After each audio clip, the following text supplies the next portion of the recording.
Good morning students. इस video के अंतर्गत हम लोग अधिकार सूचक वाक्य या संबंध सूचक वाक्य या दूसरी तरह से कह लीजिए पारस्परिक संबंध सूचक वाक्यों के विषय में हिंदी से अंग्रेजी में कैसे ट्रांसलेट करते हैं, उनका अनुवाद कैसे बनाते हैं, इसके विषय में जानकारी ली जाएगी। इस प्रकार के वाक्यों से अधिकार, ओनरशिप, पजेशन, संबंध यानी रिलेशनशिप या पारस्परिक संबंध म्यूचुअल रिलेशनशिप का भाव व्यक्त होता है।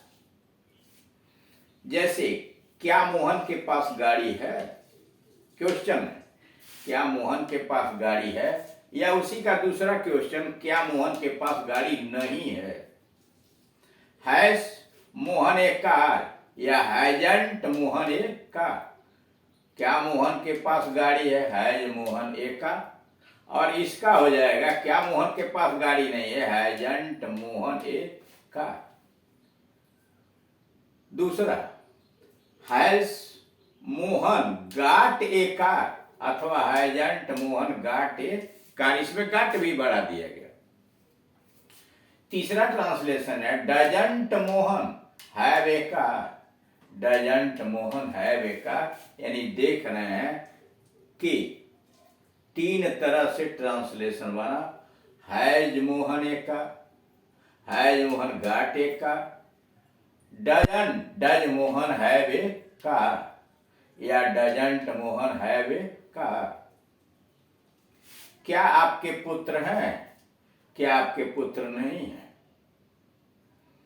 हैव या हैवंट।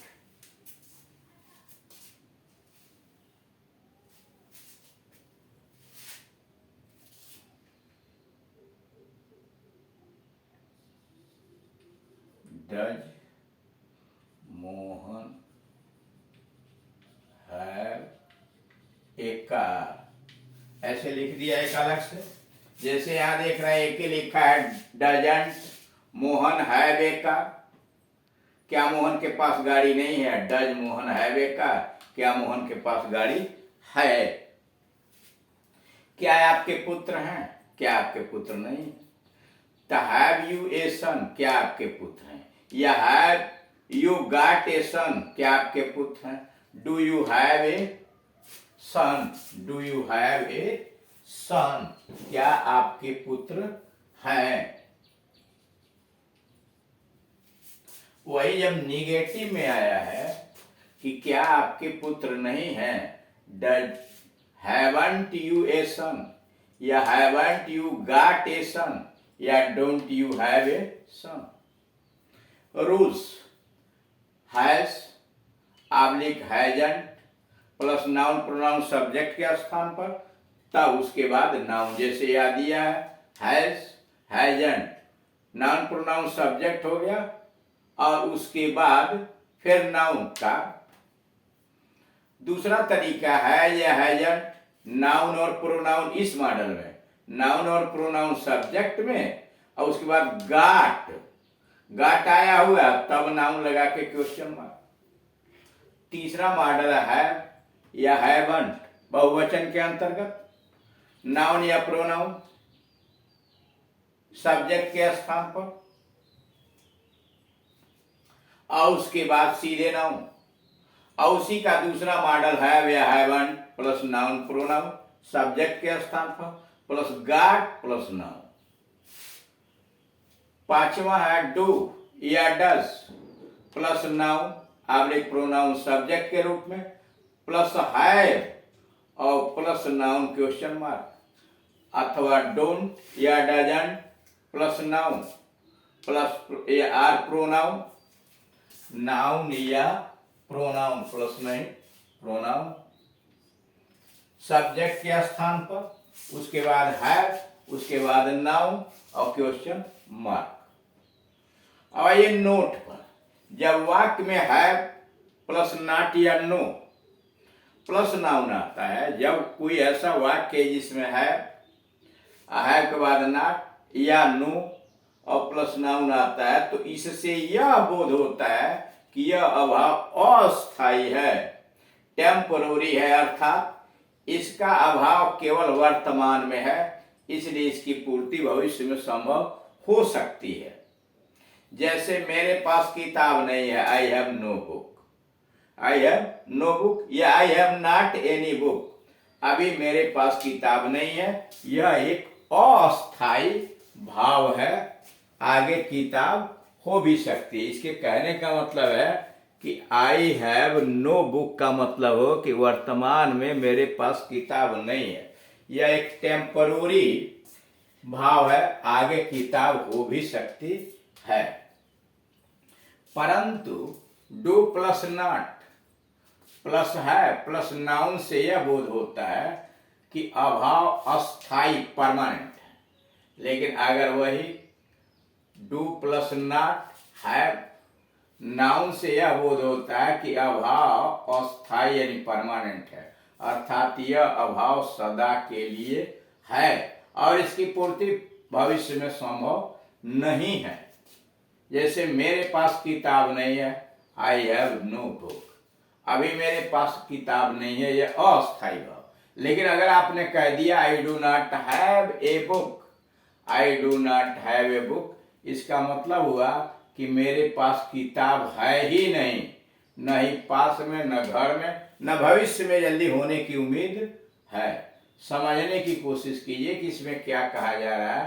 कहा जा रहा है कि do plus not plus have plus noun से यह पता चलता है, यह बोध होता है कि अभाव अस्थाई परमानेंट है, यानी वह वस्तु मेरे पास न यहाँ है न घर है, अस्थाई, अर्थात यह अभाव सदा के लिए है और इसकी पूर्ति भविष्य में संभव नहीं है।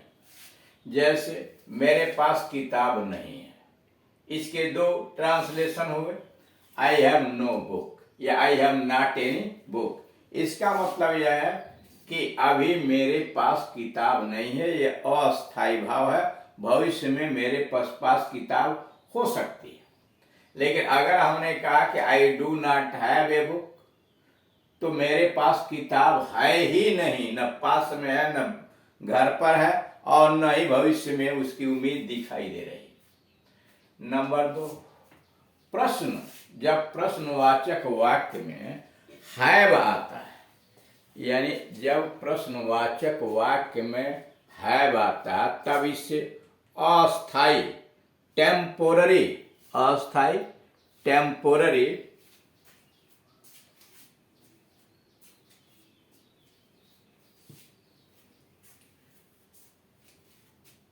संबंध या अधिकार के विषय में प्रश्न किया जाता है।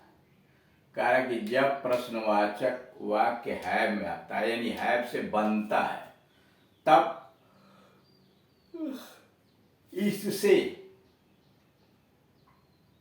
अस्थायी टेम्पोररी संबंध अधिकार के विषय में प्रश्न किया जाता है। जैसे do you have a book, क्या तेरे पास या घर पर किताब है, do you have a book.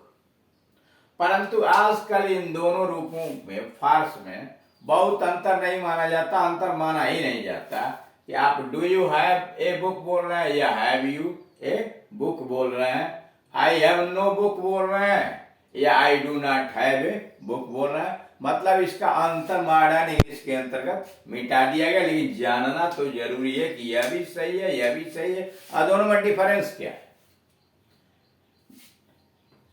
अब अगला देखिए, यह मेरी किताब है, यह मेरी किताब है, this is my book, this is my book. यह किताब मेरी है, यहां दबाव डाला गया, इंफेसिस किया गया, दिस बुक इज माइन। पहले था यह मेरी किताब है, यह एक साधारण वाक्य है, दिस इज माई बुक।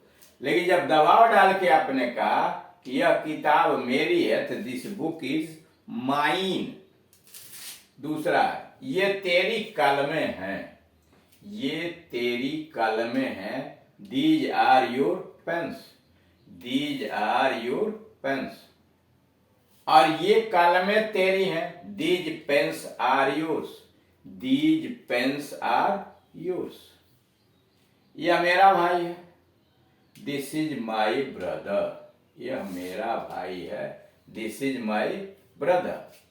वह उसकी बहन है, शी इज हिज या हर सिस्टर, वह उसकी बहन है। She is his or her sister. ऐसे वाक्यों में से भी अधिकार या संबंध का बोध होता है, यानी ऐसे वाक्यों से भी अधिकार का या संबंध का बोध होता है।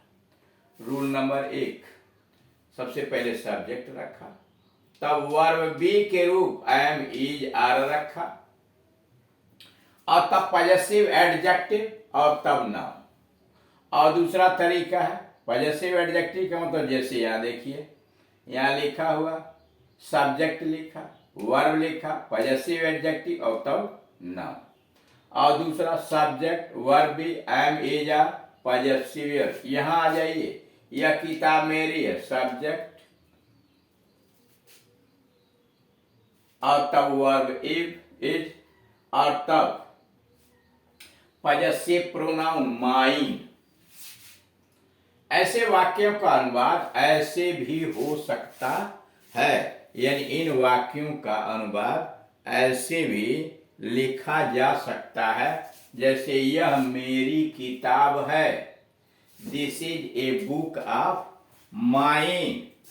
जैसे आप कह रहे हैं मेरी किताब है, दिस इज माई बुक, यह भी ठीक है, दिस इज माई बुक, लेकिन वही आप ऐसे भी लिख सकते हैं, this is a book of mine.